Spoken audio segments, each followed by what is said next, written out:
Bonjour d'abord. Bonjour. Alors, je vais commencer tout simplement mon exposé par une petite explication du titre que je lui ai donné. Si vous avez lu sur le programme, c'est « La lumière, une métaphore majeure en philosophie et en théologie ». Alors, je commence par un tout petit rappel. Pour certains, ce sera peut-être inutile, mais pour d'autres, ça aura quand même une certaine utilité. Qu'est-ce qu'une métaphore ? Voilà. Alors, sachez, retenez que la métaphore, elle rentre dans le groupe de ce qu'on appelle les tropes. Les tropes, c'est un nom masculin, tropos en grec. Ça vient du verbe trépo en grec, qui veut dire tourner. Qu'est-ce qu'un trope ? C'est une figure de rhétorique. C'est une manière de s'exprimer, mais indirecte. Au lieu de dire directement ce qu'est une chose, on va faire comme un détour en disant autre chose pour ramener à cette chose. Alors je vous donne des exemples très simples de tropes ou de figures de rhétorique, comme l'on dit. La synecdoque, vous avez peut-être déjà entendu parler de ça, c'est lorsque l'on signifie le tout à travers une de ses parties. Par exemple, si vous rencontrez quelqu'un dans la rue et qu'il vous dit « je cherche un toit », vous dites « est-ce qu'il est dans la rue, est-ce qu'il regarde le ciel pour voir s'il y a un toit qui va lui tomber sur la tête ?» Non, je cherche un toit, ça veut dire je cherche un logement, je cherche un abri. Donc on signifie le tout, le logement, par l'une de ses parties, en l'occurrence la partie essentielle, le toit. Si on vous dit dans ce hameau de telle petite commune, il y a 100 âmes. Ce n'est pas des âmes toutes seules, 100 âmes ça veut dire 100 habitants. Mais on désigne les êtres vivants par le principe de leur vie qui est leur âme. Et ça, c'est une synecdoque. On prend une partie d'un tout et on signifie le tout avec cette partie. Autre exemple que vous connaissez peut-être, c'est la fameuse métonymie, où on va désigner une chose par une autre parce qu'il y a un certain rapport entre elles. Par exemple, on va dire que on va parler du contenu à travers le contenant. Si vous dites « j'ai rencontré mes amis et nous avons bu une bonne bouteille », ce n'est pas la bouteille que vous avez bu, c'est le contenu de la bouteille. Donc on signifie le contenu par l'intermédiaire du contenant. Si vous dites « je suis allé au théâtre et à la fin de la représentation, toute la salle a applaudi », est-ce que ça veut dire que tout d'un coup les murs ont fait brrr ? Pas du tout. La salle, on désigne le contenu, c'est-à-dire le public, par le contenant, c'est une métonymie. Et puis d'autres métonymies, on en fait tous les jours, des tropes ou des figures de rhétorique. Quand vous dites « je déguste un bon camembert », c'est une métonymie. Quand vous dites « j'ai bu un bon Bordeaux », c'est une métonymie. Et ça, parce que vous désignez un produit par l'intermédiaire de son lieu d'origine, la ville de Camembert ou bien la région de Bordeaux. Eh bien, parmi ces tropes, il y a ce qu'on appelle la métaphore. La métaphore, c'est lorsqu'on va signifier une chose en disant une autre, parce qu'entre les deux, il y a un lien, c'est une ressemblance. Mais on n'exprime pas le fondement de cette ressemblance, de cette comparaison. Exemple, si je parle du printemps de la vie, le printemps de la vie, vous comprenez que c'est plutôt la jeunesse. C'est une métaphore, c'est-à-dire je dis printemps pour signifier jeunesse, parce qu'entre le printemps et puis la jeunesse, il y a l'idée que c'est la première période, celle qui est la plus vivante et la plus tournée vers l'avenir. Ou encore, si je dis à propos d'une personne, c'est un roc, ça ne veut pas dire que c'est un rocher sur lequel on va clouer je ne sais trop quoi, ça veut dire qu'il est solide comme un roc. Ou encore, si je dis de quelqu'un, c'est un lion, c'est pareil. Ça ne veut pas dire qu'il va vous dévorer, ça veut dire qu'il est courageux ou vaillant comme un lion. Donc vous voyez, une métaphore, c'est une comparaison que l'on n'exprime pas, ou du moins on ne dit pas quel est le fondement de la comparaison. Et donc on assimile les deux termes, c'est la métaphore. Eh bien, la lumière a souvent été utilisée de cette façon, et par les philosophes, et par les théologiens. Autrement dit, pour parler de la vérité, on a dit la lumière de la vérité.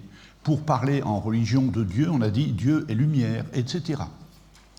Donc ce que je vais faire tout simplement, je vais prendre avec vous quelques exemples, et je ne prétends pas tout dire, loin de là, bien sûr. Je vais prendre quelques exemples de grands philosophes, et à la fin de théologiens et de références religieuses, pour vous montrer que la lumière est souvent utilisée comme une métaphore pour nous faire connaître, comprendre quelque chose de plus fondamental, mais sans en expliciter nécessairement, je dirais, le fondement. Alors, on va commencer, tout seigneur, tout honneur, par Platon. Vous avez entendu parler de Platon, la République, depuis le 5e, 4e siècle avant Jésus-Christ. Qu'est-ce qui se passe dans la République que j'ai ici, ce livre tout à fait fondamental? Dans la République de Platon, on voit Socrate qui parle, mais c'est Platon qui parle en fait à travers Socrate, et qui se désole de la situation des cités grecques dans lesquelles ils vivent. Ces cités ne sont pas justes, elles ne sont pas en bonne santé. Et il se pose la question de savoir ce qu'il faudrait faire pour que, enfin, il y ait la justice. Qu'est-ce que la justice? Il faut pratiquement 500 pages pour vous l'expliquer, je vous signale. Mais pour que la justice règne, que faudrait-il faire? Eh bien, il faudrait que chaque fonction dans la cité soit confiée à ceux qui sont vraiment aptes à remplir cette fonction. En gros, c'est ce qui correspond à ce qu'on appelle la santé. Et précisément, Socrate, dans la République, va faire une sorte de démarche comparative entre la santé d'un être vivant, santé du corps, la santé de l'âme et la santé de la justice. Quand êtes-vous en bonne santé? Lorsque, en vous, les grandes opérations de la vie se déroulent convenablement. La digestion va bien, la respiration va bien, la mobilité va bien, le mouvement des neurones vont bien, etc. Donc, à ce moment-là, on va dire que vous êtes en bonne santé lorsque une fonction donnée est bien exercée par l'organe qui est apte à exercer cette fonction. Si le pied voulait tout d'un coup prendre la place du cerveau, ça poserait des problèmes. Si votre foie se met à ne plus fonctionner et que ce soit l'estomac qui prend sa place, ça n'ira pas non plus. Donc l'idée fondamentale, c'est qu'un être vivant en bonne santé, c'est un être chez qui les grandes opérations vitales sont bien remplies parce qu'elles sont remplies par les organes qui sont aptes à les remplir. Eh bien, Socrate va développer ça longuement et il va dire ainsi que dans l'individu comme dans la cité, pour que les organes, pour que les fonctions soient bien remplies, il va falloir qu'elles soient confiées à ceux qui sont aptes à la remplir. Et c'est ainsi qu'il va nous dire qu'il faut confier le pouvoir politique, donc la fonction de direction de la cité, il faut confier cette fonction non pas à n'importe qui, non pas en faisant voter. Socrate n'était pas spécialement favorable à la démocratie, tout simplement parce qu'il partait du principe que dans la démocratie, toutes les voix se valent, vous savez bien le vieux principe, les voix se comptent mais ne se pèsent pas. Oui, mais ça veut dire que la voix de mon ami Victor, qui est en fait le plus fidèle soutien des colonnes du Café du Palais au Puy, parce qu'il lit son avenir dans son verre de pastis tous les jours, peut équilibrer la voix de monsieur Untel, qui est professeur de sciences politiques à Paris et qui a passé toute sa vie à réfléchir. Ça, c'est la démocratie. Une voix, c'est une voix. On les compte, on ne les pèse pas. Mais Socrate dit, attention, quand vous êtes malade, qu'est-ce que vous faites? Est-ce que vous réunissez dans la cour de votre immeuble tous les habitants pour leur dire « vais-je ou non prendre des antibiotiques ?» Ah, pourquoi? Est-ce que vous faites ça? Non, c'est que vous n'êtes pas démocrate. Si vous étiez démocrate, vous feriez voter les gens pour savoir si vous allez prendre des antibiotiques. Eh bien, Socrate dit ce que vous faites, si vous êtes malade, vous allez chercher un médecin pour qu'il vous soigne, quelqu'un de compétent, quelqu'un qui est apte à vous donner la bonne méthode pour parvenir à la guérison. Vous voyez, vous avez compris. Bon. Alors, à partir de là, il dit, eh bien, dans la cité, ce qu'il y a de plus compliqué, c'est effectivement de conduire la vie de la cité, et il va donc falloir confier cette fonction essentielle à ceux qui sont vraiment aptes. Et il a cette formule que vous avez peut-être déjà entendue, qui dit « Il n'y aura de cesse aux maux dont souffrent les cités que lorsque les philosophes deviendront gouvernants ou les gouvernants deviendront philosophes. » Autrement dit, il faut une alliance, une liaison étroite entre le savoir et le pouvoir. Il faut que ceux qui ont le pouvoir, c'est-à-dire la faculté de poser des déterminations qui s'appliquent dans la cité, est en même temps le savoir, la connaissance. Mais alors, la question va se poser, de quelle connaissance s'agit-il? Et qui sont ces hommes qui pourront exercer ainsi le pouvoir avec la connaissance? Et il nous dit, ce sont les philosophes, mais les vrais philosophes. Pas ceux qu'il appelle, je ne rentre pas dans tous les détails car ce serait un peu long, mais on a dû vous en parler, ceux qui s'appelaient les sophistes à l'époque. Et il dit donc, il faut confier le pouvoir, donc vous avez compris, pour que la cité soit en bonne santé, il faut qu'elle soit bien conduite. Pour qu'elle soit bien conduite, il faut que la fonction de direction du gouvernement soit confiée à ceux qui sont vraiment aptes à l'accomplir. Ceux-là, ce sont ceux qui ont la connaissance de la vérité. Il dit, le vrai philosophe, c'est celui qui aime le spectacle de la vérité. Bon, très bien. Mais qu'est-ce que ça veut dire plus précisément? Alors regardons cela à partir de cette idée très simple. Qu'est-ce qui est vrai? Ce qui est vrai, c'est ce qui est réellement, c'est-à-dire ce que l'on peut affirmer en toute sécurité, sans courir le risque de se tromper. Vous allez voir, si je prends un exemple très simple, si je vous dis « ce stylo est rouge », tout le monde le voit? Bon. Est-ce que ma phrase, mon énoncé, ma proposition, « le stylo est rouge », ce stylo est rouge, est-ce que c'est une vérité? Ah, voilà une question. Si vous regardez bien, vous regardez de quel stylo je parle. Je parle du stylo que je tiens. Vous le regardez et vous voyez que ce stylo est rouge et vous vous dites, en disant que le stylo est rouge, il dit vrai. Bah. Mais si vous voulez, si à partir de là je prends ce stylo et que je vous dise le stylo est rouge, vous allez me dire mais c'est pas vrai, il n'est pas rouge celui-ci. Donc la formule le stylo est rouge, elle n'est pas une véritable vérité. Il se trouve que ma formule, qui consiste à dire que ce stylo est rouge, est exacte lorsqu'elle rencontre un stylo vraiment rouge. Mais en soi, l'énoncé « le stylo est rouge » n'a pas de consistance solide. Pourquoi? Parce qu'entre être un stylo et être rouge, il n'y a pas de lien nécessaire. Autrement dit, tous les stylos ne sont pas rouges. Voici un stylo, et il n'est pas rouge. Et toutes les choses rouges ne sont pas des stylos. J'en ai pas sur moi, mais on pourra en trouver une. Autrement dit, tout ce qui est rouge n'est pas un stylo, et tout ce qui est stylo n'est pas rouge. Donc, cet énoncé-là, il n'est pas faux dans la vie courante. Il est exact si vous parlez bien d'un stylo rouge. Mais ce n'est pas une vérité à laquelle vous puissiez vraiment vous confier. Autrement dit, l'énoncé « le stylo est rouge », c'est un énoncé qui ne vous manifeste pas ce qu'est vraiment le stylo. Donc, il n'est pas véritablement vrai. Pourquoi est-ce qu'il n'est pas véritablement vrai? Je vous dis parce que cet énoncé ne manifeste pas ce que c'est qu'être un stylo. C'est-à-dire ne vous dit pas ce qui est nécessaire et suffisant pour qu'un stylo soit un stylo. Mon énoncé vous donne simplement une particularité, comme on dit accidentelle, ça veut dire qui arrive, qui survient. Non seulement c'est un stylo, mais en plus il est rouge. Mais entre être un stylo et être rouge, il n'y a pas de nécessité. Donc, cet énoncé n'est pas vrai. Pour qu'il soit vrai, il faudrait que j'aie un énoncé qui ne dissimule pas l'être du stylo.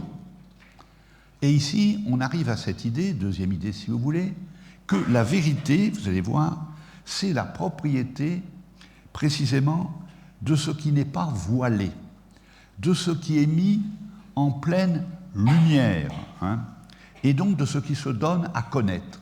En effet, pour nous, en français, le mot vérité, il vient du latin, veritas, qui vient de l'adjectif verum, ce qui est vrai, très bien. Et ce mot plutôt, il ne contient pas de sens négatif.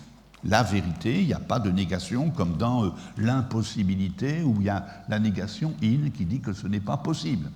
Donc, la vérité, pour nous, c'est quelque chose de fondamentalement positif. Mais chez les Grecs, pour dire vrai, ils employaient le mot suivant, c'était le mot aletheia. Hein, A, L, E, accent grave, T, H, E, I, A. Aletheia. Et dans aletheia, vous avez un préfixe, le petit A, qu'on appelle, sachez-le, un alpha privatif. Ça veut dire que quand en grec, on veut mettre la négation sur un mot, on met le mot alpha. On met la lettre alpha. Et donc on a aletheia. Or, A, c'est la privation, et letheia, c'est une racine, lethé, qui veut dire également l'oubli en grec, et lethé, ça vient d'un verbe grec qui est le verbe lantano. Lantano, L-A-N-T-H-A-N-O. Et qu'est-ce que ça veut dire lantano? Ça veut dire je me cache, je me dissimule. Si mettons que j'allais me cacher là derrière le rideau, eh bien je dirais lantano, je me dissimule. Mais si je me cache, vous ne pouvez pas me voir pleinement. Et ainsi, je reste dans l'obscurité et je ne suis pas véritablement connu. Donc, l'aletheia, c'est la qualité de ce qui ne se dissimule pas, de ce qui n'est pas caché, de ce qui ne reste pas dans l'obscurité, mais au contraire qui se dévoile. Donc, le propre de la vérité, c'est d'être cette qualité d'un contenu qui se dévoile pleinement et donc qui se donne à connaître. Cette vérité, qui est donc la qualité de ce qui se donne à connaître, elle correspond tout particulièrement à ce que Platon appelle l'idée. On a dû vous expliquer que selon Platon, la vraie réalité, ce que je suis en train de vous redire, ce ne sont pas les multiples affirmations que vous portez, le stylo est rouge, l'eau est dans la bouteille, etc. Tout cela, ce sont des affirmations particulières, contingentes, qui ne me disent pas l'être d'une chose, c'est-à-dire qui ne me disent pas ce qui est nécessaire et suffisant pour qu'une chose soit bien ce qu'elle est. Et alors, ce qui au contraire va nous donner ainsi l'être d'une réalité ou l'être d'une chose, ou ce qu'on appelle aussi parfois dans la tradition philosophique l'essence d'une réalité, c'est ce que Platon appelle les idées, qui sont proprement intelligibles et non pas sensibles. C'est-à-dire que vous ne pouvez pas les voir, vous ne pouvez pas les toucher, mais vous pouvez les atteindre seulement par la pensée, par l'intellect, par l'intelligence. Il appelle ça une idée, et on appelle ça une idée. Alors souvent on dit « Oh mais Platon, il croit que c'est les idées qui sont réelles, mais moi j'ai mon idée, toi tu as ton idée, chacun a son idée, point final. » Alors attention, quand on parle de l'idée chez Platon, on lui met un « i » majuscule. Mais c'est-à-dire c'est une idée, mais une idée qui a de la consistance, une idée qui est stable, qui est solide, à laquelle on peut se fier. Or, l'idée comme telle, le mot idée, d'où vient-il? Un petit peu d'étymologie, là, pour ceux qui ne font pas de grec parmi vous. Hein. Le mot idée, en fait, d'où vient-il? Il vient d'un mot grec, idéa, ou encore eidos, et ces deux termes, idéa ou eidos, qu'on traduit par idée, eh bien, ils viennent d'un verbe qui est le verbe orao. Orao, opsomai, eidon et oraka. Et orao, qu'est-ce que ça veut dire en grec? Ça veut dire voir, tout simplement. Donc, qu'est-ce que c'est qu'une idée? C'est ce qui est vu. Bon. Mais justement, il y a des réalités ou des choses qui sont vues, mais qui sont vues de manière imparfaite, de manière incomplète, je vous en parlerai tout à l'heure. Et à ce moment-là, ça ne mérite pas d'être vraiment appelé une idée. Donc, une idée, c'est un contenu de pensée que vous pouvez pleinement connaître. Si vous voulez, hein. Autrement dit, vous pouvez pleinement connaître parce que, où que vous soyez, vous pouvez y avoir accès par votre pensée. Et en même temps, ce contenu, il est le même pour tous ceux qui le pensent et qui ainsi vont le connaître en vérité, justement. Alors, souvent, ces idées de Platon, on dit, il y a les idées même. Les idées, ça veut dire la structure fondamentale des choses que je peux saisir dans leur nécessité, c'est-à-dire un lien nécessaire. On va prendre des exemples. Souvent, on parle des idées de Platon en disant, d'ailleurs lui-même, le fait avec l'idée du juste, l'idée du beau, l'idée du bien, l'idée de l'homme en soi. Mais il y a un passage où Socrate dit, mais on peut aussi ajouter l'idée du feu, l'idée de l'eau. qu'est-ce que vous faites lorsque vous dites que l'eau c'est H2O? Vous êtes en train de saisir ce qu'est l'idée de l'eau. Vous ne dites pas seulement l'eau ça mouille, ou l'eau ça désaltère, etc., mais vous donnez véritablement ce qui est nécessaire et suffisant pour avoir affaire à de l'eau. Eh bien, vous saisissez l'idée de l'eau, ce qu'on appellera parfois l'essence de l'eau, ce qu'on appellera aussi parfois dans la tradition la nature de l'eau. Mais Socrate va plus loin et il dit, mais est-ce qu'il y aurait aussi une idée du poil? Un poil. Est-ce qu'il y a une idée de la boue? Ouais. De la crasse? C'est pas beau, ça. Donc on croit toujours que les idées dont nous parle Platon, ce sont des réalités non seulement stables, solides, mais belles, idéales. Le juste, le beau, le bien, le vrai, etc. Mais pour Platon, il y a une idée à propos de toute multiplicité. Donc il y a même une idée de la boue, dit Socrate. Quelle est l'idée de la boue? Comment pourriez-vous définir de la boue? Si je dis la boue, c'est sale. La boue, c'est ça, c'est peut-être vrai. Mais ce n'est pas une vérité. Pourquoi? Parce qu'il n'y a pas que la boue qui soit sale. Et puis d'autre part, il y a des cas où on va vous couvrir de saleté si vous allez faire je ne sais trop quelle cure, où on va vous enduire de boue. On ne vous enduit pas de saleté. Donc, la saleté, ce n'est pas une propriété fondamentale de la boue.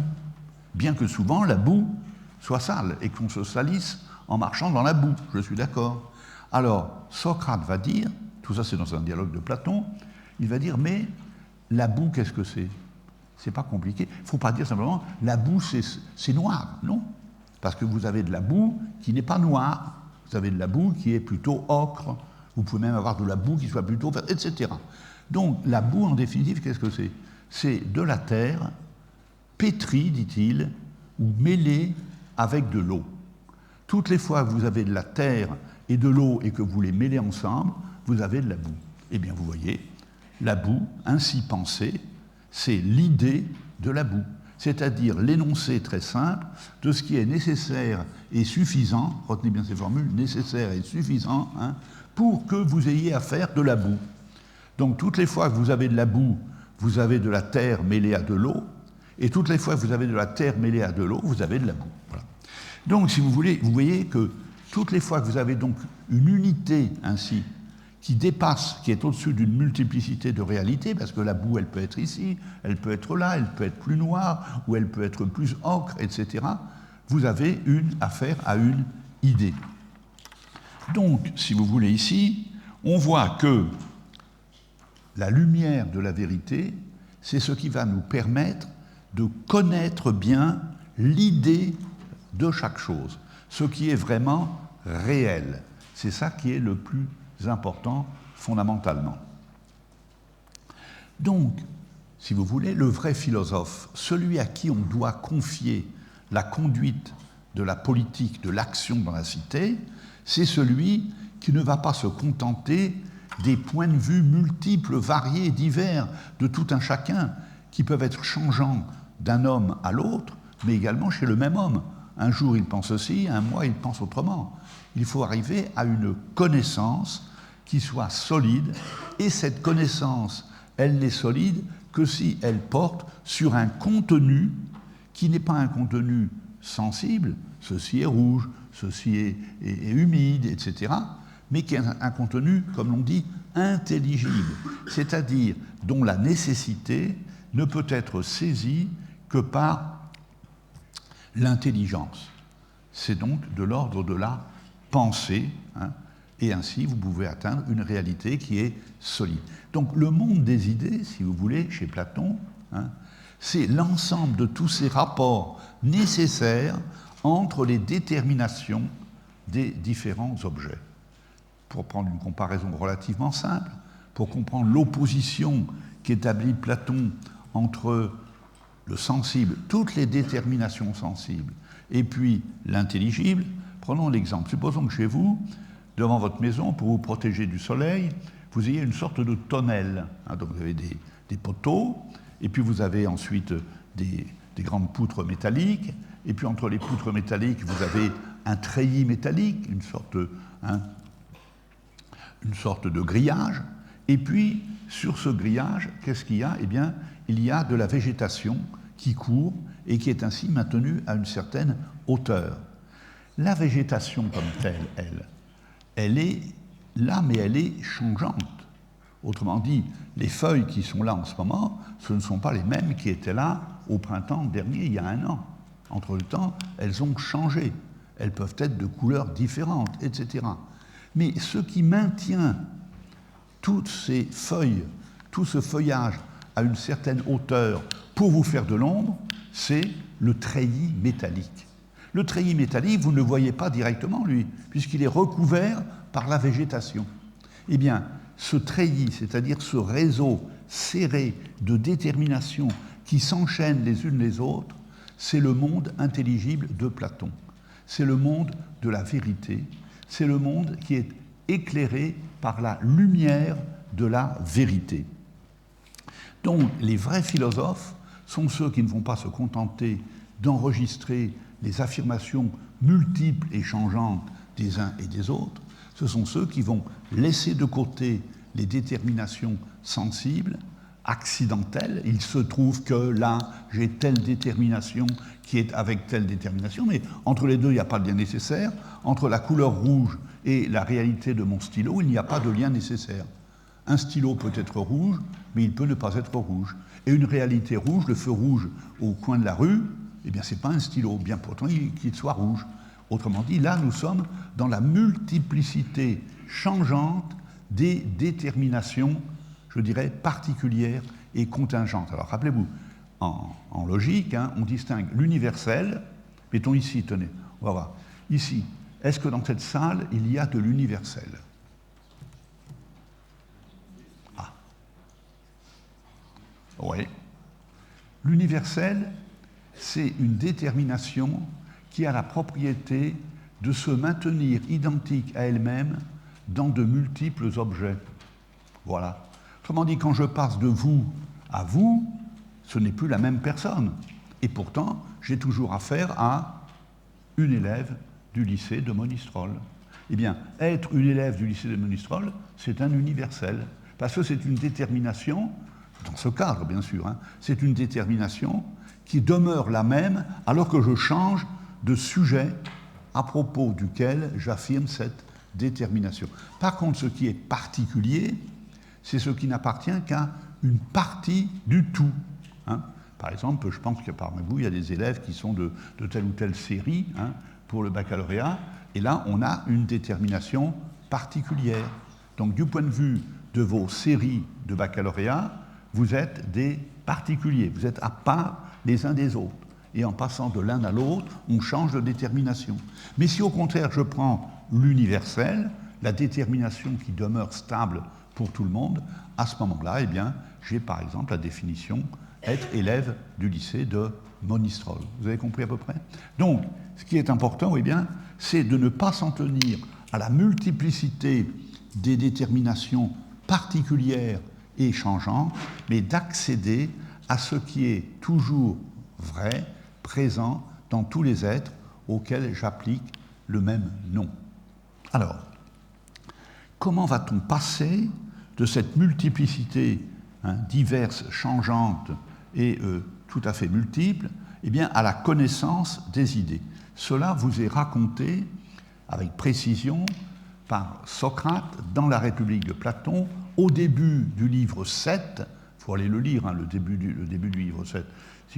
Si vous ne lisez qu'une page de Platon dans toute votre vie, il faut au moins lire celle-là, hein, ça prend 3 pages quoi, à peu près. Hein. C'est le fameux mythe, ou on dit parfois allégorie, de la caverne. Alors, qu'est-ce qui se passe? Socrate veut nous faire comprendre comment les vrais philosophes, ceux auxquels on devra confier le pouvoir politique, comment ils doivent passer d'une connaissance imparfaite, changeante, instable donc, et peu fiable, à une connaissance de la vérité. Hein. Socrate dit souvent qu'il faut être comme le bon matelot qui est capable de lever les yeux, pour regarder vers le ciel, en particulier la nuit, de façon à voir les étoiles et lire sa route dans les étoiles. Les étoiles, ici, c'est une image ou une métaphore, hein, pour représenter justement les idées, la vérité de telle ou telle idée, etc. Donc, si vous voulez avoir une société qui soit juste, il faut que la politique, l'action soit juste, et pour cela, il faut des hommes qui sachent, qui connaissent l'idée de justice. Sinon, eh bien, ils vont ne pas faire ce qu'il faut. Je vous prends un exemple très simple. Est-ce que vous avez un rapport, un lien entre la justice et l'égalité? Est-ce que s'il y a égalité, il y a justice? Et s'il y a justice, est-ce qu'il y a nécessairement égalité? On est tenté de le penser. Mais alors, vous êtes là, je décide que vous devrez tous payer en sortant de ma salle, pour ne pas avoir suffisamment écouté, vous devrez payer une amende de 10 €. Et tout le monde pareil. Ah!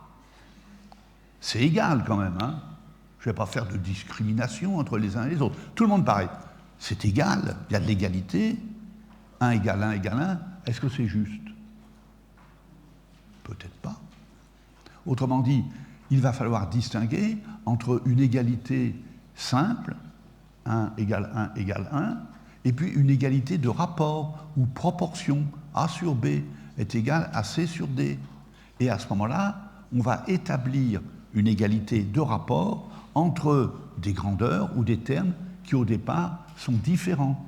Et donc on va introduire de l'égalité, mais pas une égalité simple, une égalité, je dirais, purement abstraite, qui ne veut pas tenir compte des différences, mais une égalité qui tient compte de certaines inégalités. Ça, c'est la recherche de l'idée de justice.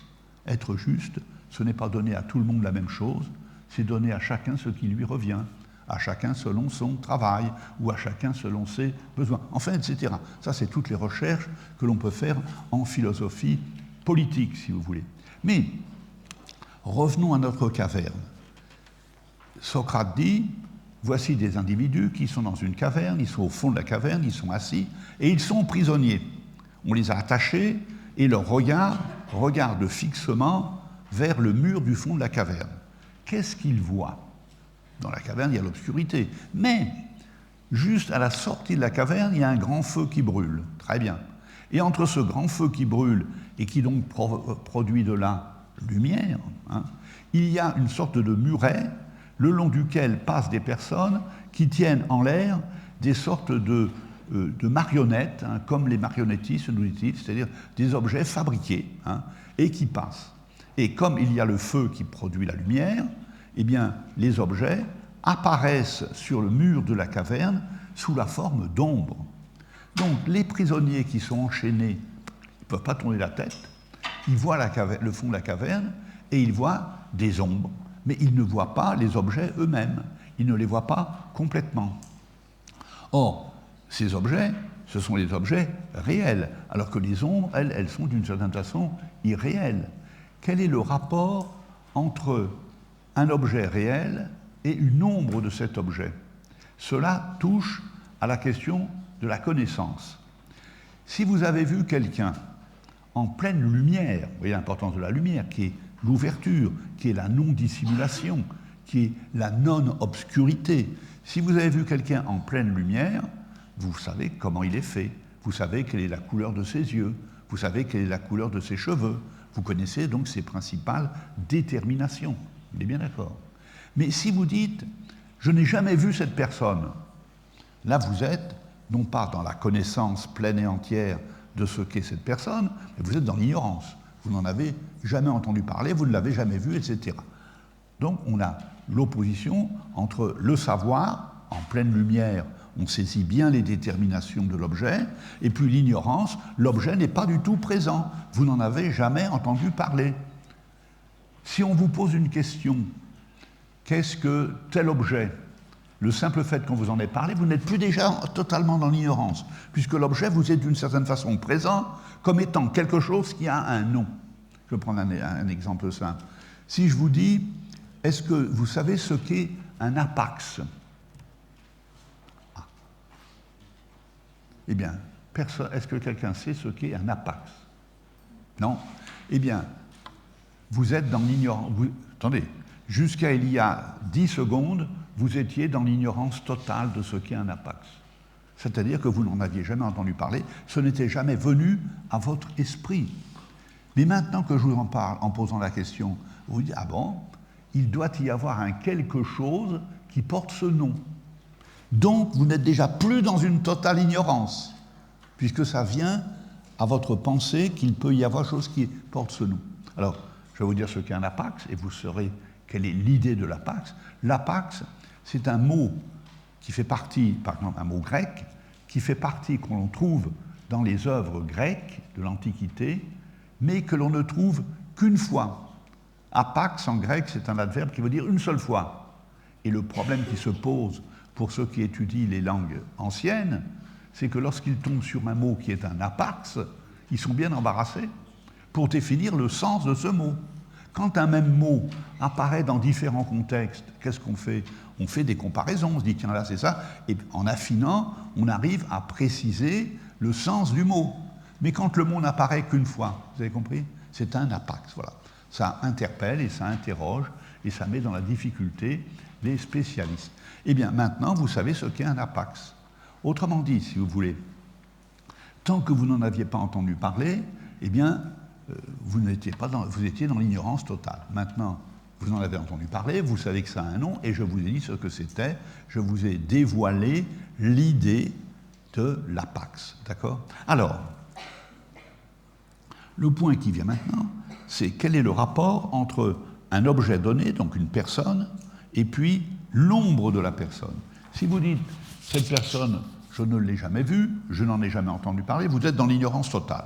Si au contraire vous dites, je l'ai rencontré, en pleine lumière, j'ai vu quelle était cette personne, vous êtes dans la connaissance entière de cette personne, enfin de son apparence, au moins physique, d'accord. Mais si vous dites, ah, cette personne, je ne l'ai pas bien vue, j'ai vu son ombre. Ah, si vous avez vu son ombre, vous n'êtes plus dans l'ignorance totale de cette personne, puisque à travers l'ombre, qui est une présentation, je dirais, indirecte de la personne, vous avez accès à ce qu'est cette personne. Mais vous voyez que l'ombre, elle nous pose un problème, parce qu'elle nous donne une connaissance qui est très imparfaite. Je vais vous donner les 4 propriétés de l'ombre qui s'opposent aux 4 propriétés de l'idée, de la chose elle-même.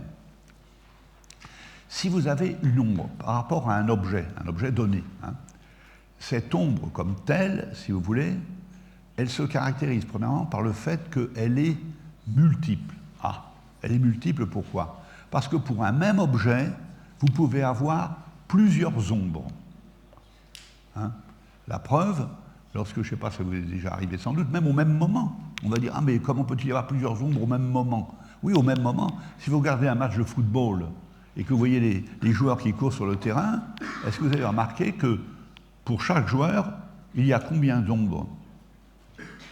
Il y en a 4 parce que vous avez les gros projecteurs aux 4 coins du stade qui éclairent le joueur. Et sur le terrain, vous voyez 4 ombres. Il court, mais il y a 4 ombres. Autrement dit, l'ombre, elle est fondamentalement multiple.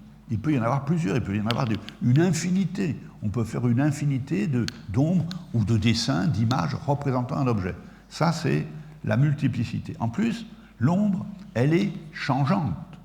Vous prenez l'ombre produite par la lumière du soleil, comme le soleil tourne, eh bien l'ombre, elle grandit, elle diminue. Voilà. Et le bâton que vous avez planté, eh bien, il n'a pas la même ombre, une ombre aussi grande à tel ou tel moment. Donc, une ombre, elle est multiple, alors que l'objet, lui, il est un, il est unique, c'est lui, pas un autre. Deuxièmement, l'ombre, elle est changeante, puisqu'elle change de forme en fonction du mouvement de l'éclairage, alors que l'objet, lui, il ne change pas. Troisième caractéristique, troisième opposition, l'ombre, elle est, comment dirais-je, je cherche, excusez-moi, qu'est-ce que j'avais noté là? L'ombre, elle est, alors pourquoi elle me manque? J'ai un trou, vous voyez, j'avais marqué là ce que je voulais. Attendez, ça va me revenir. Ah, voilà. Donc, l'ombre, elle est multiple, elle est changeante, et elle est partielle. J'ai retrouvé mes caractéristiques. Elle est partielle. Ça veut dire quoi? Ça veut dire qu'elle ne vous donne pas toutes les déterminations de l'objet. C'est ce que je vous ai dit tout à l'heure. Vous en avez une partie. et pas les autres. Par exemple, vous ne voyez pas la couleur de l'objet. Quand vous voyez son ombre, vous voyez une certaine forme, vous ne voyez pas la couleur. Donc elle est partielle, incomplète, donc c'est très important. Et en plus, elle est mêlée à quelque chose d'autre. Ça veut dire que dans une ombre, vous pouvez avoir des déterminations qui ne viennent pas de l'objet lui-même. C'est-à-dire, d'où elle vient cette détermination? Elle vient précisément du support sur lequel l'ombre se projette. Si vous avez une ombre qui se projette sur le sol, et que sur le sol vous ayez une motte de terre, eh bien vous allez avoir la forme de l'ombre qui va faire une bosse. Vous allez croire que la bosse, elle appartient à l'objet lui-même. Mais non, elle n'appartient pas à l'objet lui-même parce qu'elle est dans l'ombre. L'ombre vous présente une bosse, mais c'est pas l'ombre, pardon, c'est pas l'objet qui a une bosse, c'est le terrain sur lequel se... Autrement dit, quand vous avez une ombre, elle est d'une part multiple, elle est changeante, elle est partielle et elle est mêlée à autre chose. Alors qu'au contraire, si vous prenez l'objet lui-même, il est un, il est stable, il ne contient que ses déterminations, et troisièmement, il contient toutes ses déterminations et il n'est pas mêlé à autre chose. Donc retenez bien les 4 points, ils sont fondamentaux. Si vous les connaissez bien et que vous savez les utiliser, vous pouvez faire une très bonne copie au baccalauréat, si vous avez un sujet qui porte là-dessus, sur la connaissance. Bien.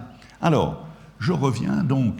Vous avez ces prisonniers qui sont au fond de la caverne, et ces prisonniers, eh bien, ils ne voient que des ombres, donc ils ne connaissent pas vraiment les objets. Donc, pour qu'ils accèdent à la connaissance de la vérité, il va falloir les faire se retourner. Et vous verrez, si vous lisez le texte, qui est très intéressant, il s'agit de ce qu'on appelle une conversion, se retourner, ce qu'on appelle en grec une métanoïa. Noïa, c'est l'idée de penser, méta, c'est l'idée de changement. Il faut se retourner. Vous savez ce que c'est qu'une conversion quand vous faites du ski, non? Autrefois, moi, quand j'étais gamin, quand j'ai appris à faire du ski, on m'a appris à faire une conversion. Au début, je ne savais pas ce que c'était que ça. Et la conversion, ça consistait, quand on était sur une pente dans un sens, et on voulait repartir.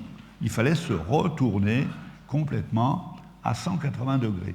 Eh bien, Platon nous dit, il va falloir faire une conversion avec toute son âme, avec tout son être, pour se tourner vers la lumière de la vérité. Vous voyez bien qu'ici, entre lumière et vérité, dans l'idée de Platon, il y a un lien étroit, puisque la lumière, c'est bien ce qui nous donne la possibilité de voir pleinement quelque chose, de voir pleinement une réalité. Il faut donc se retourner et il faut remonter.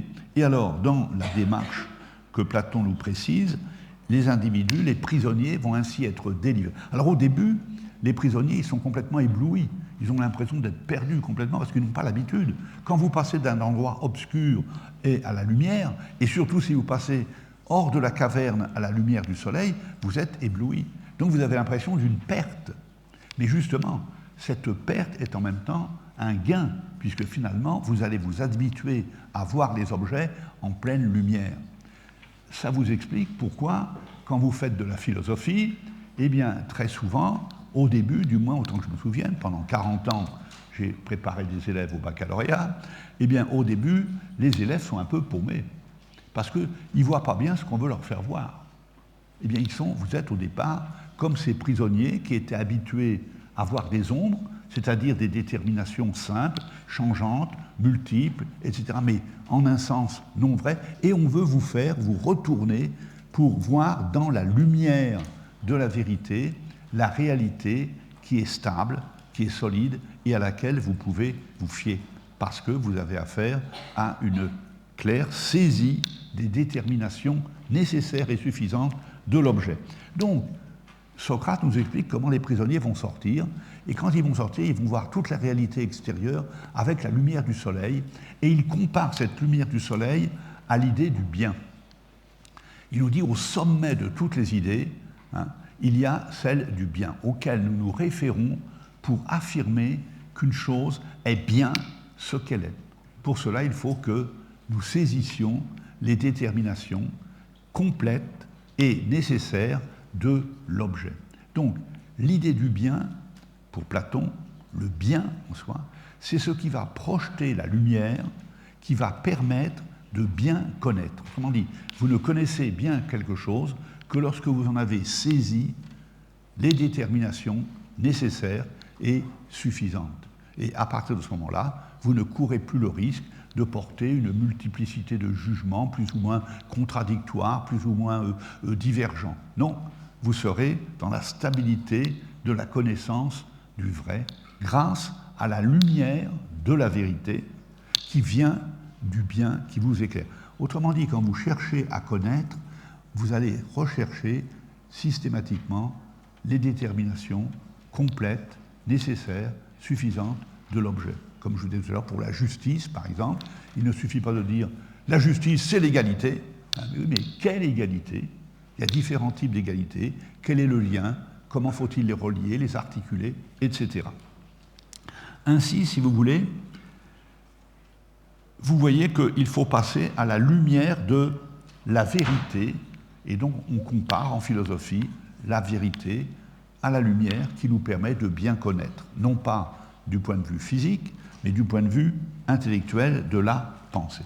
Mais comme vous le voyez, chez Platon, il faut donc quitter le monde sensible pour accéder à la vérité dans la connaissance intelligible, à la lumière de l'idée du bien qui nous pousse toujours à rechercher ce qui est complet, ce qui est suffisant, ce qui est nécessaire dans une réalité. Bien. Or, ça c'est la pensée de Platon que je viens de vous résumer là, un petit peu. Or, il y a un disciple de Platon, vous en avez peut-être entendu parler, qui s'appelle Aristote. Et Aristote, qui a été longtemps le disciple de Platon, pendant plusieurs dizaines d'années, va finalement se séparer de Platon. Alors nous allons voir pourquoi. Parce qu'il va nous dire que Platon a tort de faire des idées la véritable réalité. C'est-à-dire que les idées sont vraies, mais elles ne sont pas en elles-mêmes pleinement réelles. Alors qu'est-ce qui est vraiment réel pour Aristote, à la différence de Platon? Ce sont les êtres particuliers sensibles, les individus. En grec, il appelle ça le todéti. Ceci, ici. Voilà. Cela, c'est vrai. Ça existe. C'est réel. Et c'est ce qui agit. Autrement dit, l'idée, elle a comme propriété, on l'a vu, d'être universelle. L'idée de stylo, on la retrouve chez tous les stylos. Autrement dit, le propre de l'idée, c'est qu'elle n'est pas particulière, elle est universelle. Mais si elle est universelle, en tant que telle, dit Aristote, elle n'agit pas. Par contre, qu'est-ce qui est? Qu'est-ce qui existe? Et qu'est-ce qui agit? C'est toujours les individus singuliers. Donc, notez bien, il y a un lien entre être un individu singulier et puis agir, effectuer une opération. Prenons un exemple très simple. Si je prends cette bouteille d'eau, elle est là, cette bouteille d'eau, vous l'avez ici, et si je lui envoie une petite pichenette, vous voyez, pof, elle se met à rouler. Vous êtes d'accord? Pourquoi cette bouteille roule-t-elle? Alors que si je prends ce livre et que je le mette ici et que je lui envoie la même pichenette, pof, il se met à glisser. Autrement dit, la même cause, ma pichenette, ne produit pas les mêmes effets. Là, ça roule et là, ça glisse. Ça vient de quoi? Ça vient de ce que la bouteille, elle est ronde, alors que le livre, il est plat. Mais la rondeur de la bouteille, c'est pas elle qui tourne. Ce qui roule, c'est la bouteille. La rondeur, ou la circularité, c'est la propriété, donc, de la bouteille. Mais, en soi, la rondeur de la bouteille, elle ne roule pas, elle. Elle n'a de réalité que parce qu'il y a une bouteille qui se trouve être ronde. Donc Aristote va nous dire, les vraies déterminations des choses, elles ne sont pas dans une sorte de ciel intelligible, auquel nous n'aurions pas accès, elles sont dans les réalités. C'est-à-dire que la nature ou l'essence de chaque chose, elle est dans chaque chose. Par exemple, en chacun de nous, eh bien, il y a l'essence de l'être humain. Voilà. Et c'est ce qui fait que nous sommes un être humain qui se comporte de telle et telle façon, qui agit de telle ou telle manière. Ainsi donc, pour quelqu'un comme Aristote, il faut partir des données sensibles. Donc vous voyez, chez Platon, il fallait quitter le monde du sensible, du visible, parce qu'il était finalement trompeur. Il y avait de la multiplicité, il y avait du changement, il y avait de l'incomplétude et il y avait du mélange. Donc, on était dans une sorte de brouillard. Il fallait quitter tout ça et se tourner vers la connaissance de l'idée de chaque réalité. Qu'est-ce que la justice? Qu'est-ce que le beau? Qu'est-ce que le bien? Etc. Aristote dit, mais non, il faut partir du bas, c'est-à-dire de ce qui existe réellement. Car si on ne s'appuie pas sur les données sensibles pour en dégager les essences, ou encore une fois les déterminations nécessaires et suffisantes, on n'arrivera pas à la connaissance, parce qu'on n'aura pas de moyens de vérifier, de contrôler ce que l'on est en train de dire. Alors celui, on vous l'a peut-être expliqué, celui qui va insister beaucoup sur ce rôle des données sensibles, par opposition à Platon, c'est Emmanuel Kant. Je ne sais pas si on vous a parlé d'Emmanuel Kant, on vous en a peut-être parlé quand on vous a parlé de la philosophie des Lumières. Hein, voilà. Emmanuel Kant, grand philosophe du XVIIIe siècle, hein, immense, hein, autant que Platon, si vous voulez, ou que Aristote. Et Kant nous explique pourquoi la science que vous pratiquez doit s'appuyer fondamentalement sur les données sensibles. C'est parce que c'est le seul moyen de mettre à l'épreuve les hypothèses. Vous savez que la science, actuellement, depuis de plus en plus, elle fonctionne de manière hypothético-déductive. Ça veut dire que quand on est devant une réalité que l'on constate, on cherche à l'expliquer. À ce moment-là, on fait une hypothèse explicative. Mais ensuite, on veut vérifier que cette hypothèse explicative, elle est bien celle qui s'applique dans ce cas précis. Et donc, on va déduire des conséquences et on va regarder si elles se vérifient. On fait donc un contrôle expérimental. Mais pour ça, il faut être au contact des réalités sensibles, physiques. Il faut manipuler ce que vous faites dans les laboratoires, si vous voulez. Alors, l'exemple que prend Kant pour reprocher à Platon de s'être séparé de la multiplicité du monde sensible pour se tourner vers le monde intelligible, c'est l'exemple de la colombe légère. Alors, retenez bien cet exemple-là aussi. Ça peut vous servir dans un devoir, un jour ou l'autre, l'exemple de la colombe légère. La colombe légère, dit Kant, c'est une colombe et elle est légère. Très bien, c'est lui qui le dit, admettons. Cette colombe légère, dit-il, lorsqu'elle prend son vol, elle sent contre son corps la résistance de l'air. Et elle se dit, dans sa petite tête de colombe légère, « Ah, comme je volerais plus vite et plus facilement si l'air ne me freinait pas. » A-t-elle raison dans sa petite tête de colombe légère? Elle n'a pas raison, vous en doutez. Pourquoi? Parce que c'est vrai que l'air la freine. Mais si l'air la freine, c'est parce que l'air résiste. Et c'est parce que l'air résiste que la colombe peut s'appuyer sur l'air pour voler. Donc s'il n'y avait pas d'air, si la colombe était dans le vide, l'air ne la freinerait pas, mais elle ne volerait pas du tout. Donc, ce qui au départ apparaît comme un obstacle, c'est l'air qui vous freine. Si vous réfléchissez un petit peu dans votre tête, vous découvrez que c'est en même temps ce qui vous permet de voler. Donc, jouez sur les deux termes, hein, organon, hein, et puis obstacle. L'obstacle, c'est ce qui vous gêne. Bien. Mais si vous réfléchissez, ce qui vous paraissait être un obstacle se révèle être également, en fait, l'organe, l'instrument. Organon, en grec, ça veut dire l'instrument. L'instrument, ce au moyen de quoi je peux effectuer quelque chose. Eh bien, cet exemple, il est fondamental. Au départ, quand on est jeune en particulier, vous l'êtes encore, n'ayez pas peur, ça ne va pas durer, on vieillit vite, hein, on a l'impression qu'il y a des tas de choses qui nous gênent, qui sont des obstacles, dont on voudrait se débarrasser pour être plus libre. Eh bien, vous pouvez appliquer cet exemple, dans deux autres domaines. D'abord dans le domaine du rapport entre la science et puis le monde sensible, vous avez compris. Si la science ne s'appuie pas sur le monde sensible, vous ne pouvez plus faire de science, vous ne pouvez plus faire de physique. Ça ne veut pas dire qu'elle s'y limite. Mais en plus, l'idée fondamentale, c'est qu'on peut appliquer cet exemple au domaine, mettons, de la liberté. Vous avez dû dire parfois, ah, comme nous serions plus libres s'il n'y avait pas de loi, pas de règlement, pas de limite mise à l'exercice de notre puissance. J'en ai envie, j'en ai les moyens, je le fais, voilà. Pourquoi est-ce que je devrais m'interdire de le faire? Voilà. Ça, c'est la loi qui nous l'interdit, qui nous gêne. Alors on est tenté de dire, s'il n'y avait pas de loi, nous serions beaucoup plus libres. C'est une erreur, car la loi, au départ, apparaît comme un obstacle pour notre liberté. Mais si on regarde bien, elle est l'organe, elle est l'instrument de la liberté. Car s'il n'y avait pas de loi pour limiter l'exercice de notre puissance, qu'est-ce que nous ferions? Nous passerions notre temps à nous entre-détruire. Chacun subirait l'exercice de la puissance des autres. J'en ai envie, je le prends, je te casse la gueule, voilà, point final. C'est l'absence de loi.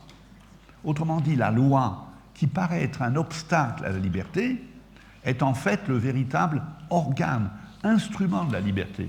Vous avez compris comment on applique l'exemple? Autre domaine dans lequel vous pouvez appliquer l'exemple, c'est à propos du rapport entre la pensée et puis le langage.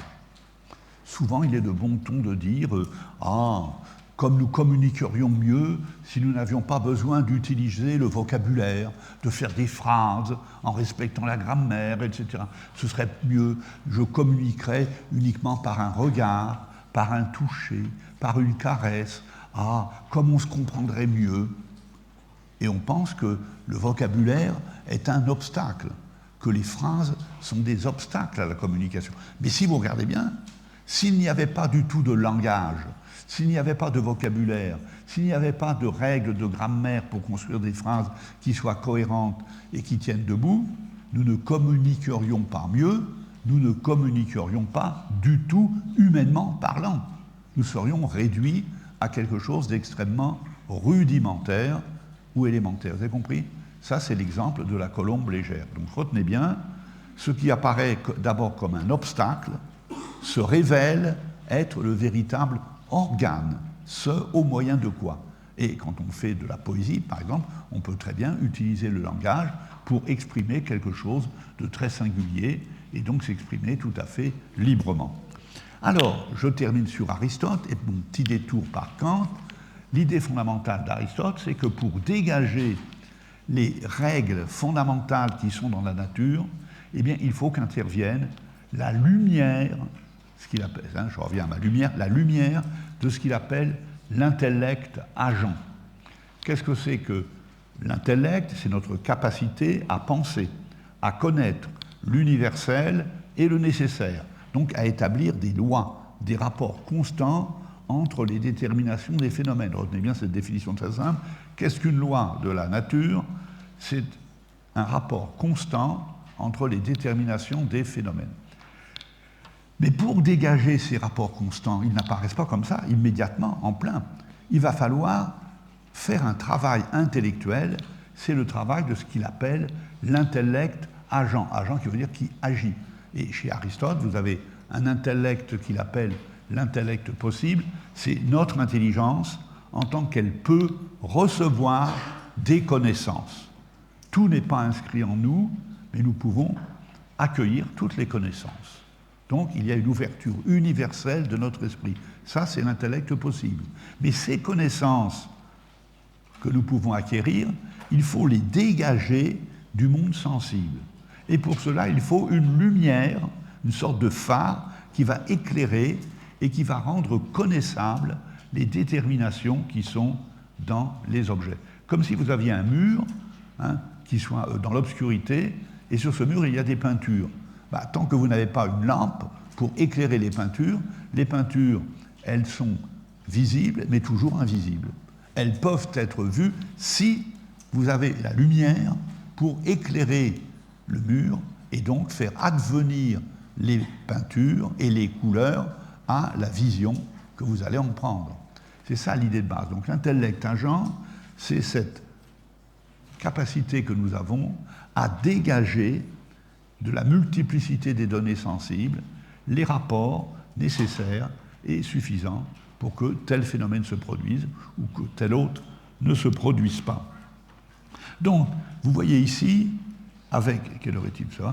Vous voyez ici, avec Aristote, comment là aussi on voit la lumière qui intervient devant le spectacle de la nature, avec toutes les déterminations multiples, changeantes, complètes, incomplètes qui sont là.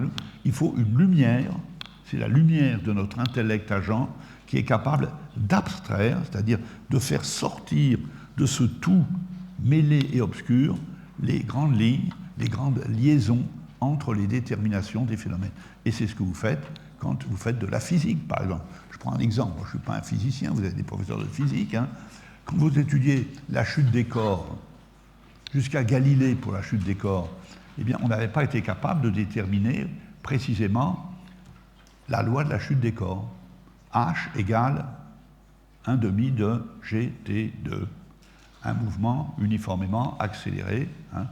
Plus le temps passe, puisque c'est au carré du temps, plus ça tombe vite, si vous voulez. Vous êtes d'accord ? Mais pour arriver à cela, qu'est-ce qu'il a fallu qu'il fasse, Galilée ? C'est qu'il fasse une grande abstraction. Autrement dit, le mobile, on ne tient pas compte de sa couleur. Qu'il soit vert ou rouge, peu importe, ça tombe à la même vitesse. On ne tient pas compte même de sa nature, que ce soit, si vous voulez, un bouquet de fleurs qui tombe du 8e étage ou bien le bébé de la voisine, ça tombe à la même vitesse. On ne tient pas compte. Ah, là, c'est pas le même effet, bien sûr. Mais n'empêche que les lois de la physique, elles s'appliquent, c'est un rapport constant entre détermination des phénomènes. Mais on ne peut l'étudier que parce qu'on fait une abstraction. Ça veut dire qu'on laisse de côté tout un ensemble de déterminations qui sont secondaires, non essentielles. D'accord ? C'est donc ce que fait l'intellect agent qui abstrait. Mais cette idée, passons à un autre grand philosophe, j'avance, cette idée que nous avons besoin d'une lumière, qui est la lumière de l'intelligence, ou la lumière de la pensée, on va la retrouver, vous le connaissez bien parce qu'on a dû vous en parler, on va la retrouver chez Descartes. Rappelez-vous la grande idée de Descartes, pour accéder à la vérité, il faut rechercher une idée, c'est-à-dire une connaissance, claire et distincte. Claire, ça veut dire qu'il se présente manifestement à un esprit attentif. Ça veut dire que l'objet, il faut qu'il se présente à vous en pleine lumière. Si vous n'avez pas les yeux ouverts pour le regarder, et s'il n'y a pas ainsi cette lumière de votre intelligence pour viser l'objet, vous n'arriverez pas à la connaissance. Donc c'est une idée claire et non pas obscure, et une idée distincte, c'est-à-dire qui ne contienne que des idées claires. Prenons un exemple, que prend à cœur Descartes, mais que j'arrange un petit peu. Où va-t-on trouver une idée claire et distincte ? Prenons un exemple. Si vous dites que vous avez mal au ventre, ça arrive, malheureusement, vous avez mal au ventre. Quand vous dites que vous avez mal au ventre, il y a là un donné, ce donné, il se présente à vous. Est-ce que vous avez le droit de dire, par exemple, j'ai mal à l'estomac ? Le ventre, c'est global, mais j'ai mal à l'estomac. Dans la formule « j'ai mal à l'estomac », il y a du clair et de l'obscur, dit Descartes. Qu'est-ce qui est clair ? Qu'est-ce qui est présent en pleine lumière ? Vous voyez bien qu'ici, on est vraiment dans la métaphore. Eh bien, c'est que vous avez mal. Et ça, c'est sûr. On a beau vous dire « ah, mais non, c'est pas vrai, c'est une illusion ». C'est pas vrai, moi j'ai mal, je souffre. La souffrance, elle s'impose à moi, je souffre, j'ai mal. Ça, c'est clair. Qu'est-ce qui reste obscur là-dedans ? C'est de dire que c'est à l'estomac. Car c'est peut-être pas l'estomac la cause. Vous ne savez pas encore d'où vient la souffrance que vous éprouvez. Et il faudra peut-être passer chez le médecin, faire une radio ou je ne sais pas quoi, pour découvrir quelle est l'origine de ce mal qui provoque en vous cette souffrance. Donc, l'idée claire et distincte, c'est une idée où l'on ne retient que ce qui se présente manifestement à l'esprit attentif. Et on écarte tout ce qui est obscur. Et à ce moment-là, on a une idée distincte. C'est ce que nous dit Descartes. Donc vous voyez, Descartes, lui aussi, introduit cette idée de la lumière. Et il nous dit, Ainsi, avec l'idée claire et distincte, on accède à l'évidence. Je vous rappelle que évidence, ça vient de videre en latin, qui veut dire voir. Ce qui est évident, c'est ce qui se donne à voir, en pleine lumière. Voilà, on retrouve cette lumière. Et c'est elle qui va nous donner la certitude. Quand vous êtes devant un objet qui se présente à vous en pleine lumière, vous êtes dans l'évidence et vous avez la certitude, c'est-à-dire l'assurance de ne pas être dans l'erreur. Tout simplement. Et il nous dit, cette intuition naît de la seule lumière de la raison.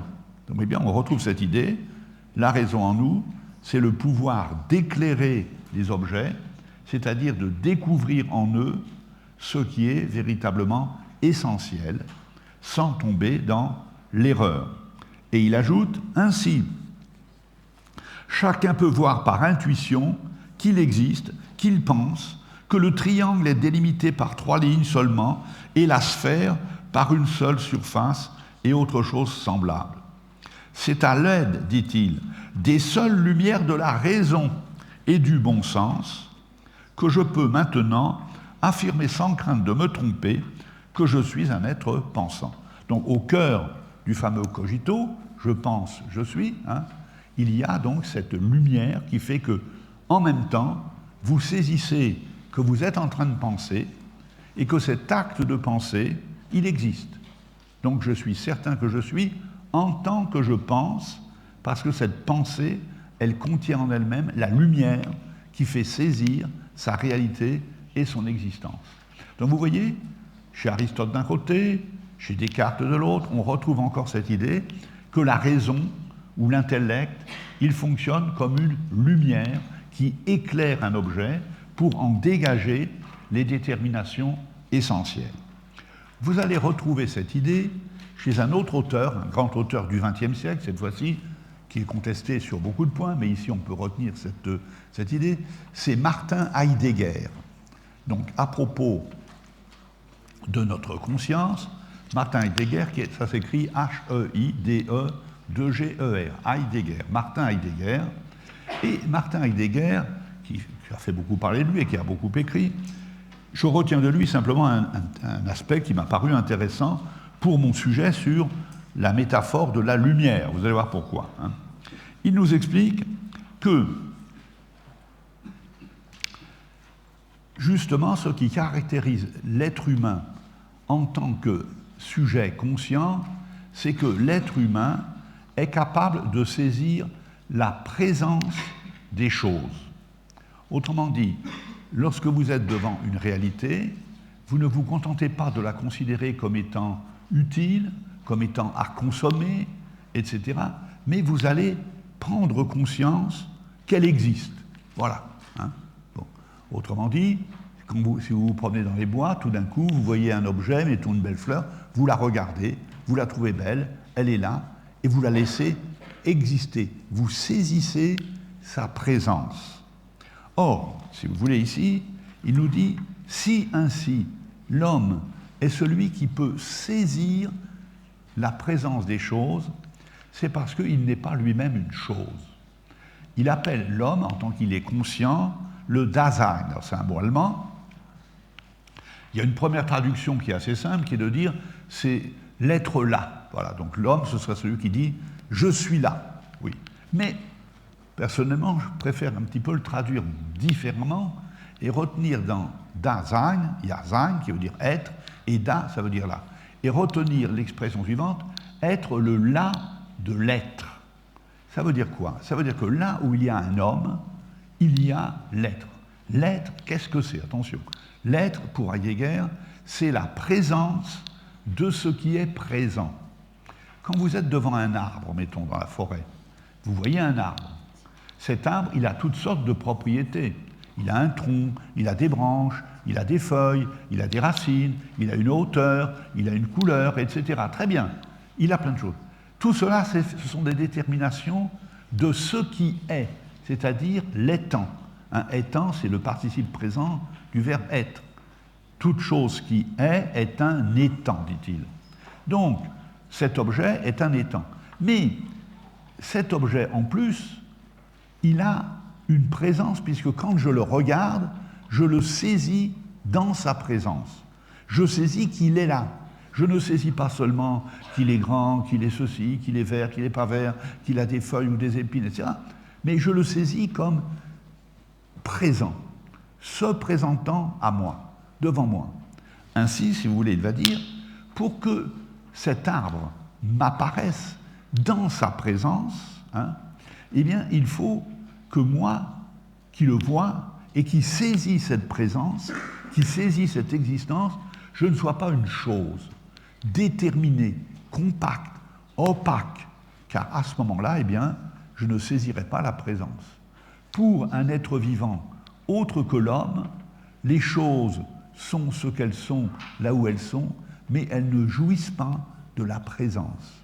Et c'est pourquoi, d'une certaine façon, l'animal ne contemple pas la nature. Il s'y comporte.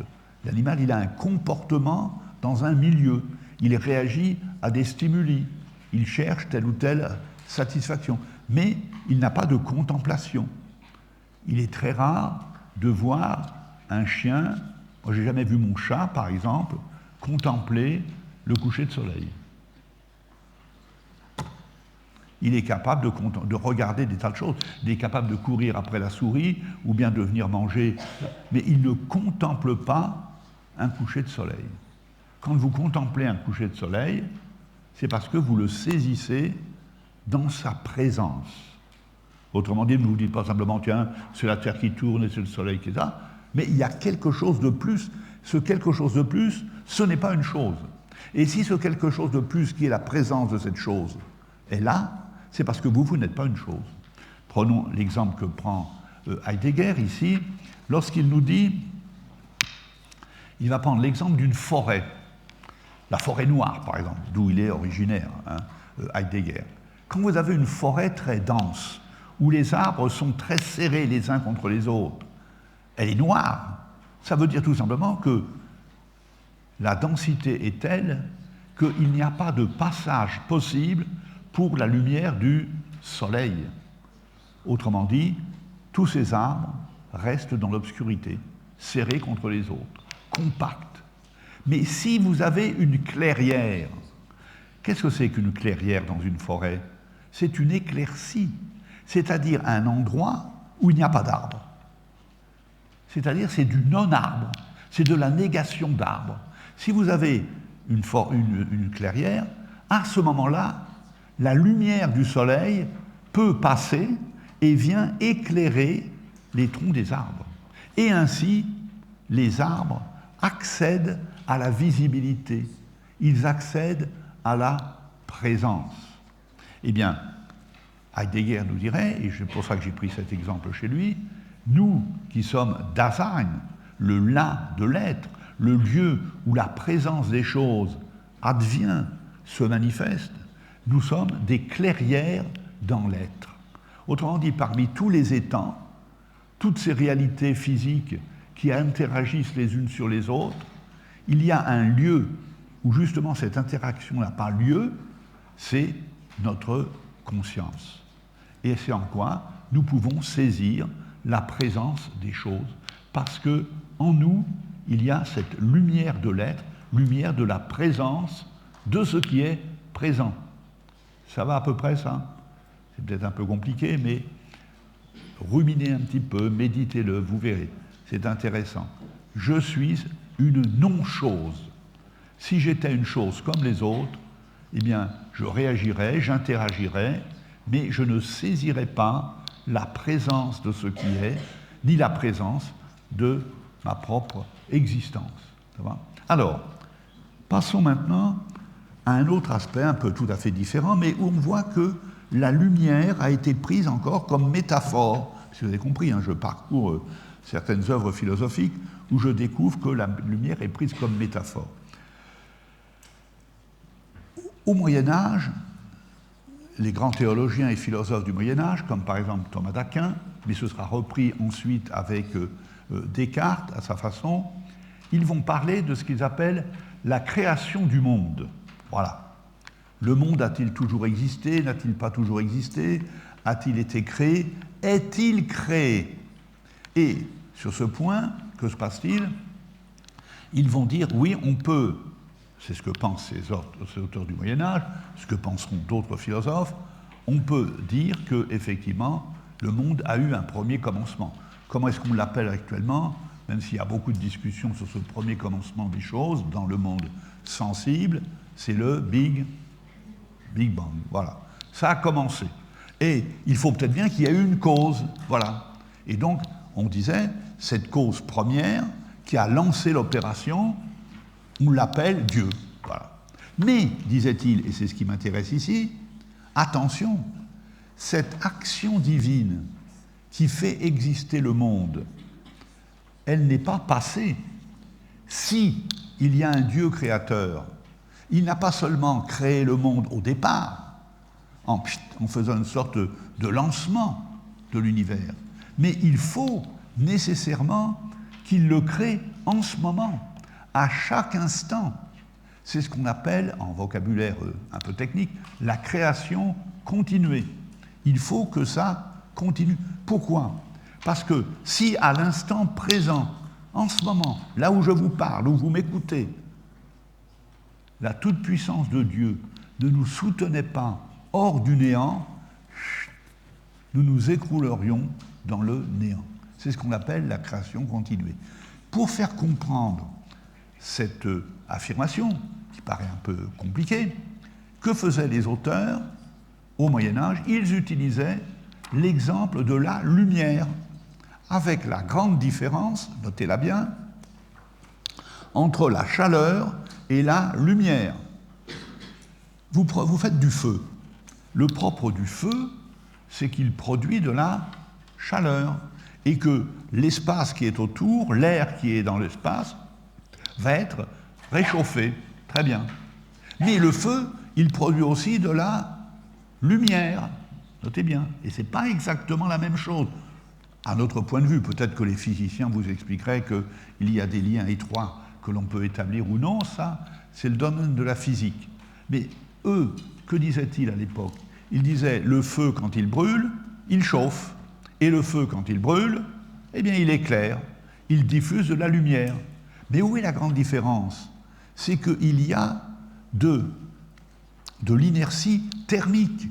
L'inertie thermique, ça veut dire que quand le feu s'éteint, immédiatement, la chaleur de la pièce ne disparaît pas.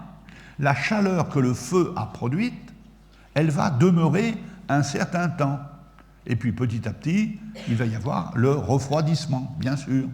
Autrement dit, la chaleur, elle perdure, elle a une inertie, elle demeure. Alors que la lumière, elle vient du feu, comme la lumière vient d'ici. Si on coupe cette lampe, immédiatement, il n'y a plus de lumière, nulle part. Vous pouvez la chercher, elle n'est pas là. Si on allume le radiateur, il chauffe, et si on coupe le radiateur, il reste de la chaleur. Il y a de l'inertie thermique, mais il n'y a pas, dirait-on, d'inertie lumineuse. Tant que la source de lumière produit la lumière est là.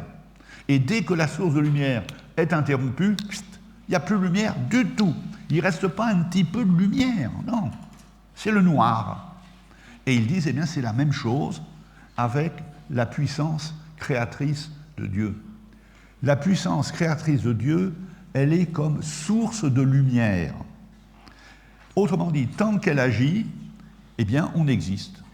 Et si, par malheur, il arrivait que Dieu ne nous porte plus dans l'existence, toute la réalité s'effondrerait. Hein? Prenons un exemple simple.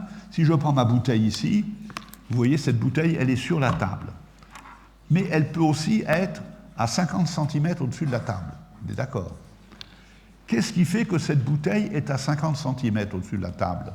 C'est que moi, je l'ai soulevée. Je suis une causa, ils parlaient latin, ces gens-là, je suis une causa in fieri. Je suis la cause du devenir, le passage du niveau 0 au niveau 50 cm. Vous êtes d'accord? Mais maintenant, cette bouteille, elle reste à 50 cm. Grâce à quoi? Et grâce à une cause de l'être, de ce qui demeure. C'est la causa in esse, disait-il, la cause dans l'être. Eh bien, c'est moi qui empêche cette bouteille de retomber dans le non-être. Si je la lâche, poum, elle retombe. Eh bien, ils appliquaient cela en utilisant l'exemple de la lumière. Aussi longtemps que la source lumineuse agit, la lumière est présente. Et si la source lumineuse est coupée, tout retombe dans le néant. Donc, il disait, il faut qu'il y ait une création continuée. Il faut qu'il y ait la toute-puissance divine, disait-il, qui maintienne toutes les réalités finies que nous sommes dans l'existence. Et celui qui reprendra cela, c'est Descartes. Descartes nous dira « Le temps présent ne dépend point de celui qui l'a immédiatement précédé, c'est pourquoi il n'est pas besoin d'une moindre cause pour conserver une chose que pour la produire la première fois. Ainsi, l'acte créateur n'est pas seulement requis à l'origine du monde, mais Dieu crée le monde à chaque instant et nulle créature n'a le pouvoir de se conserver d'elle-même dans l'existence un seul moment. » Vous voyez, et là donc, vous aviez, dès le Moyen-Âge, l'utilisation de la métaphore de la lumière. Il y a la lumière tant que la source agit. Si la source cesse d'agir, plus de lumière, alors qu'au contraire, pour la chaleur, il y a une inertie thermique et on peut dire que ça perdure. Enfin, dernier point que je veux aborder avec vous, puis après, si vous avez des questions, vous me direz. Je vais être un petit peu plus rapide peut-être, mais c'est le point de vue théologique. Plus précisément théologique. En effet, si vous prenez les grands discours religieux, ici je me réfère simplement à la Bible, et plus particulièrement même encore au Nouveau Testament, mais on pourrait faire énormément d'autres remarques. Mais ici je retiens ceci, c'est que si vous lisez, mettons, le Nouveau Testament, vous allez lire que Dieu est lumière.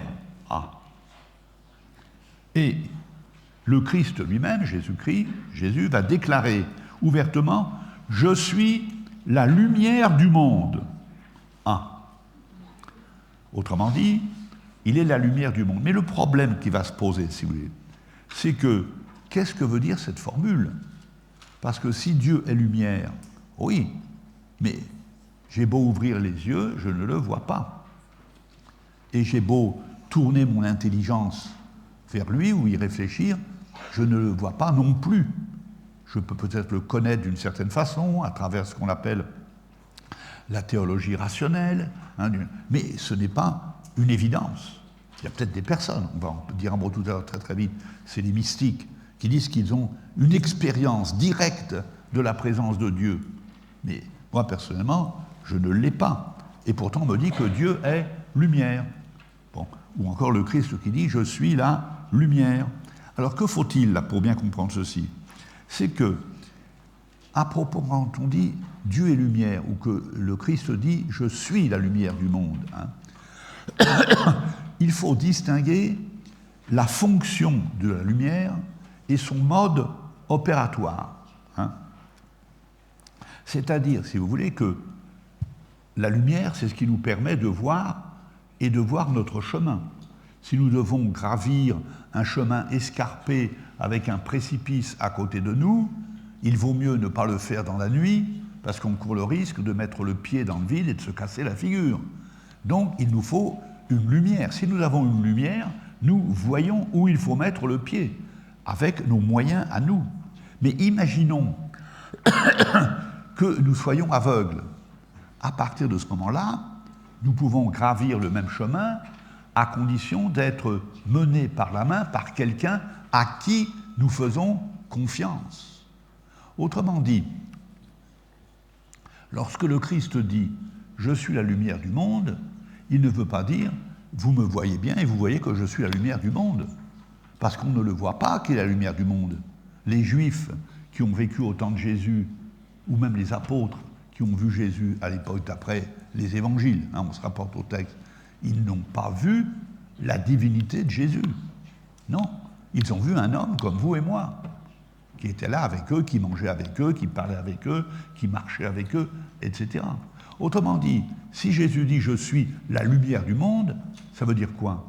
Ça veut dire non pas qu'il se donne à connaître directement pour nos yeux, comme nous voyons une lumière, comme je vois cette lumière, mais ça veut dire qu'il doit jouer dans notre vie la fonction que joue la lumière. Autrement dit, il faut distinguer la fonction exercée et le mode opératoire. Lorsque Jésus dit qu'il est la lumière du monde, ça veut dire, si vous me suivez, si vous suivez mes commandements, eh bien, vous obtiendrez le salut et le bonheur éternel. Ça, c'est l'enseignement religieux de l'Évangile. Mais ça veut dire qu'au départ, ce qui intervient là, c'est la foi. Alors on parle souvent, on dit que la lumière de la foi, mais en quel sens la foi est-elle une lumière? Vous voyez le problème? La foi n'est pas une lumière, parce que si la foi était une lumière qui fasse que l'on voit, on n'aurait plus besoin de croire. Autrement dit, si la foi est présente, c'est justement parce qu'on ne voit pas. D'ailleurs, la Bible dit que la foi, elle naît de l'écoute de la parole. On entend une parole, hein, c'est dans l'épître de Saint Paul, fides ex auditu. La foi vient de l'écoute. Écoute, ô Israël. Donc on écoute une parole et on lui fait confiance. Mais on ne voit pas que cette parole est la vérité. Si on le voyait, on n'aurait pas besoin de croire. Autrement dit, on le saurait par nous-mêmes. Mais justement, la foi consiste à passer par un détour. Je fais confiance à celui qui me parle, bien que je ne puisse pas directement vérifier, contrôler que ce qu'il me dit est vrai. Mais je le crois, lui, parce que je lui fais pleinement confiance.